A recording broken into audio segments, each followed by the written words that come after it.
Medak MP పోటీ చేసిన సందర్భంలో లంబాడా ఓట్ల కోసమే గెలవడానికి కోసమే లంబాడాలకు రిజర్వేషన్లు ఇచ్చారు తప్ప కావాలని కాదు అనేది ఇందిరాగాంధీ కావాలని ఎలక్షన్ల కోసం రిజర్వేషన్లు ఇచ్చి ఈరోజు మమ్మల్ని ఇబ్బంది పెడుతుందని కూడా ఒక సెక్షన్ ఆదివాసులు అంటున్న మాట.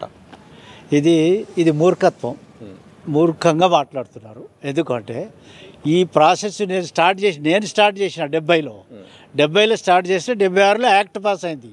108 of 1976 parliament amendment order for removal of area restriction with in the state of Andhra Pradesh. ఇది యాక్చువల్ యాక్ట్. ఎప్పుడు 76.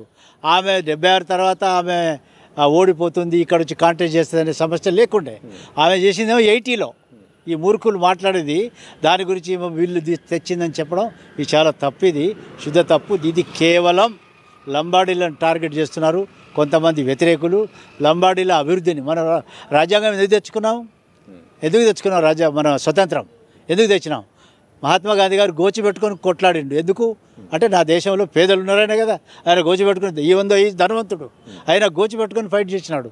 అయితే ఆయన తెచ్చుకున్న రాజ్యాంగం స్వతంత్రం అంబేద్కర్ గారు రాసినటువంటి రాజ్యాంగం. దీంట్లో పేదలు, వెనకబడిన వారు, ఎలాంటి అభివృద్ధి చెందిన వాళ్ళకి అవకాశాలు కావాలని మనం స్వతంత్రం తెచ్చుకున్నాం, రిజర్వేషన్లు ఇచ్చినాం. ఆ రిజర్వేషన్లతో బాగుపడితే హ్యాపీ కావాలి కదా, ఇతర సమాజంతో సహా వెళ్ళాలి కదా. మీరు 8-9 కాన్స్టిట్యూన్సీలో ఉండే మీరు ఇది చేస్తే మేమెంత చేయాలా? మేమెట్లా వలసవాదులు అవుతాము? 90 కాన్స్టిట్యూన్సీలో వలసవాదులు అవుతారా? ఇది చాలా తప్పుగా వాళ్ళు మాట్లాడుతున్నారు. దీన్ని వాళ్ళు దయచేసి అర్థం చేసుకోవాలా. అయితే నేను ఇప్పుడు లంబాడి వాళ్ళకు కూడా రిక్వెస్ట్ చేస్తున్నా, మీరు వాళ్ళని రెచ్చగొట్టద్దు. గోండ్లని, కోయల్ని మీరు వాళ్ళ సమస్యల గురించి ఫైట్ చేయండి. మీరు రేపు 170 గురించి మా లంబాడీలు కొట్లాడితే డెఫినెట్లీ వాళ్ళకి సహాయం జరుగుతుంది. వాళ్ళ యొక్క భూములు తిరిగి వస్తాయి. వాళ్ళకి రిజర్వేషన్ కావాలంటే సమైక్యాంధ్ర ఉన్నప్పుడు 6.5%, అందులో 3% మాత్రమే ఇంప్లిమెంట్ అయింది. అప్పుడు మిగతా 3.5% ఖాళీ ఉండే, ఎవరు అడిగేవాడు లేడు. ఒకవేళ లంబాడీలే అంతా మింగేసి ఉంటే మరి 6.5% ఎందుకు ఫిలప్ కాలే ఆ రోజు? మరి ఈ రోజు తెలంగాణ వచ్చినాక, సోనియమ్మ తెలంగాణ ఇచ్చినాక మా రిజర్వేషన్ 10%కి పెరిగింది. 10%లో 4% ఫిలప్ అయింది. ఇంకా 6% ఖాళీలు ఉన్నాయి. అవి వాటి గురించి పోట్లాడదామంటే వాళ్ళు అది మాట్లాడటం లే. దానికి ఇన్ సర్వీస్ ట్రైనింగ్ ఇచ్చి వాళ్ళకి నిజంగా మేమైనా ఎక్కువ ఉద్యోగాలు, మా సంఖ్య కన్నా ఎక్కువ ఉద్యోగాలు లభించి ఉంటే మేము వాళ్ళకి అవకాశం ఇస్తాము. ప్రభుత్వం ఇవ్వాలా?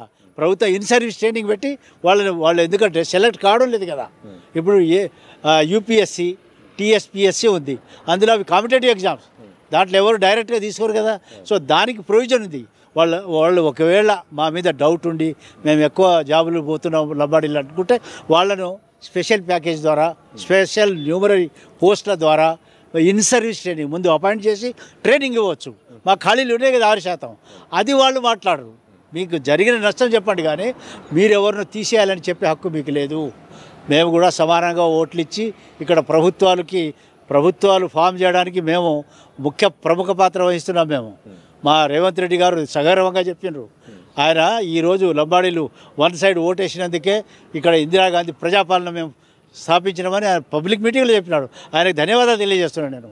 కాంగ్రెస్ పార్టీ ఇక్కడ ప్రభుత్వం ఉన్నంత వరకు, రేవంత్ రెడ్డి గారు ఉన్నంత వరకు లంబాడీలను ఎవ్వరూ ఏమీ చేయలేరు.